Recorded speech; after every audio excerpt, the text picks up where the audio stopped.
Most Americans believe they control their money. They think every purchase is a choice, every swipe of a card is voluntary, every bill feels unavoidable, but still somehow normal. What they don't realize is that most of their spending decisions were made long before they ever earned their first paycheck. Not by them, but by a system built quietly, carefully, and intentionally. This isn't a story about laziness or bad budgeting. This is a story about the invisible rules that guide American spending without ever asking for permission. It all begins with something simple, a job. The average American wakes up, checks their phone, rushes to work, and earns a salary that looks pretty decent on paper. The number seems fair, enough to live, enough to survive. But before that money ever feels real, it's already been divided. Rent takes the first big bite. Not because rent is optional, but because housing is designed as a fixed cost. You don't negotiate with your landlord every month, you just obey the lease. Then come the utilities: electricity, water, internet, services that are no longer luxuries but are treated like privileges you have to pay for. After that comes transportation, your car payment, insurance, gas, and maintenance. None of these feel like spending choices. They feel like requirements for simply existing in modern society. And that right there is the first hidden rule. Rule 1. The system turns necessities into permanent, unbreakable obligations.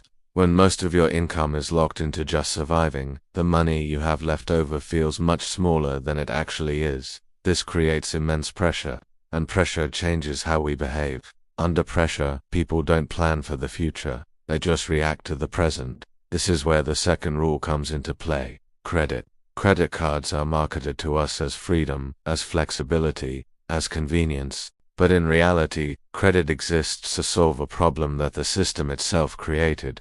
When your fixed income can't keep up with your fixed expenses, credit is there to fill the gap. At first it feels harmless. A swipe here for groceries, a swipe there for gas, a simple promise to pay it all back later. The minimum payments make it feel manageable, and the interest is practically invisible in the beginning. And that leads us straight to the second hidden rule. Rule 2. Delay the pain so the spending feels painless. We aren't taught to fear debt in this country. We're taught to normalize it. Debt is framed as a useful tool, a stepping stone, even a necessity for building a life. But what we don't learn is that debt actually changes how our brains work.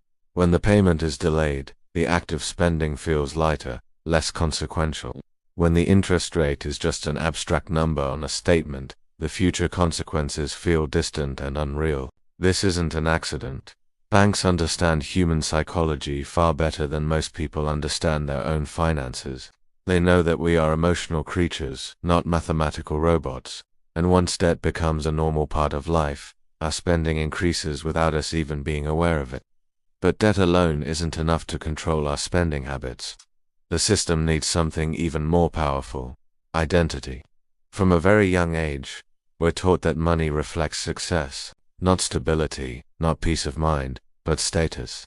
Where you live, what car you drive, what phone you carry in your pocket, and what brands you wear, all of these become signals of your worth. This creates the third hidden rule. Rule 3. Make spending a form of identity. When what you buy defines who you are, asterisk not asterisk, spending feels like a personal failure. Saving money feels like you're falling behind. Living within your means feels like you're missing out on life. This is why comparing ourselves to others is so dangerous. The social pressure doesn't come from strangers on the internet. It comes from our peers, our neighbors, our friends, and our coworkers. Everyone around us appears to be doing better, but those appearances are financed. Loans are hiding the reality. Credit cards are hiding the struggle. And because everyone is pretending to be fine, no one talks about the crushing pressure to keep up. Silence becomes the norm, and that silence is what protects the system. Then comes the master of disguise: convenience. I'm talking about subscriptions, streaming services, music apps, fitness programs, cloud storage. The list goes on and on. Each one is just a small, almost forgettable charge, but together, they form a quiet, constant drain on your bank account. This is the fourth rule. Rule 4. Break spending into pieces so small that they're easy to ignore.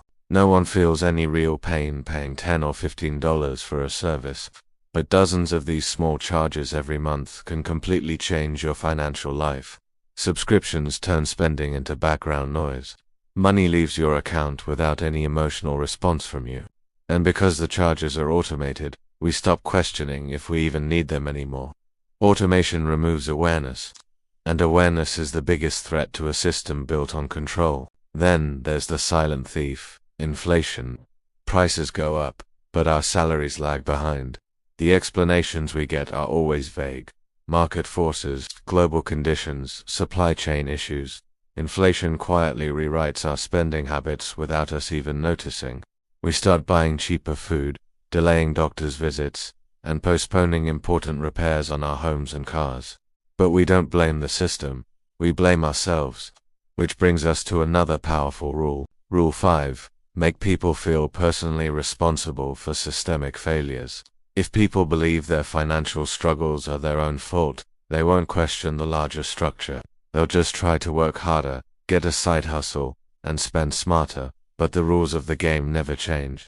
Only the pressure increases. And when that pressure becomes overwhelming, people stop thinking about the long term. They just focus on finding immediate relief. Comfort purchases, impulse buys, temporary escapes from the stress. This isn't a sign of weakness.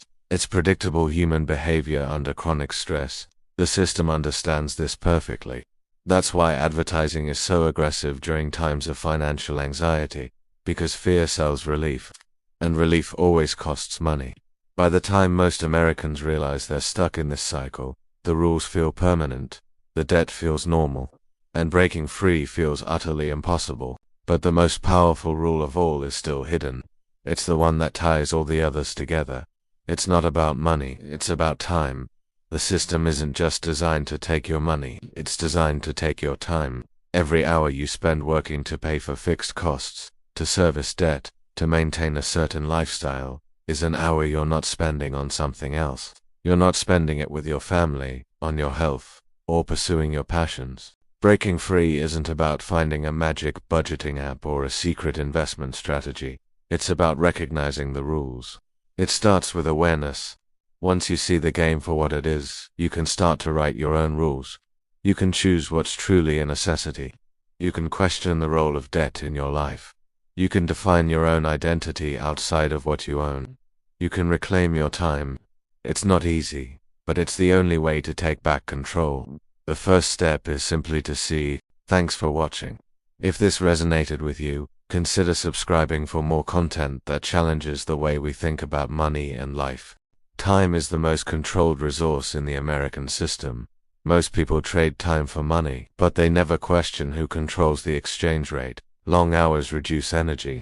Low energy reduces awareness. Low awareness increases compliance. This is the sixth hidden rule. Rule 6.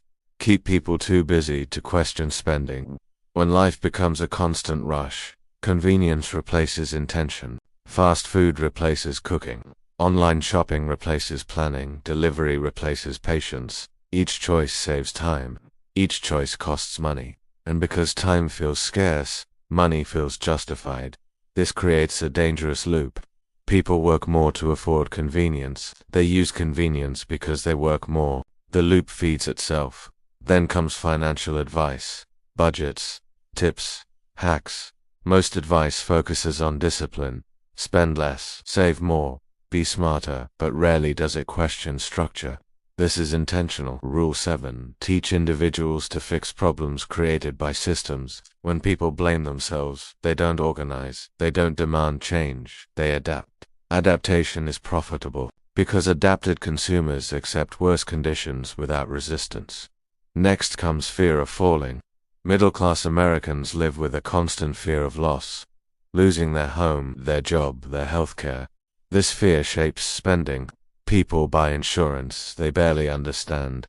They accept high deductibles. They pay for protection instead of prevention. Fear becomes a revenue stream, and fear discourages risk. Starting over feels impossible. Changing paths feels dangerous. So people stay in jobs they dislike, in systems that drain them, because instability feels worse than struggle. This is another rule. Rule 8. Fear keeps spending predictable. Predictable spending is profitable. Uncertainty is not.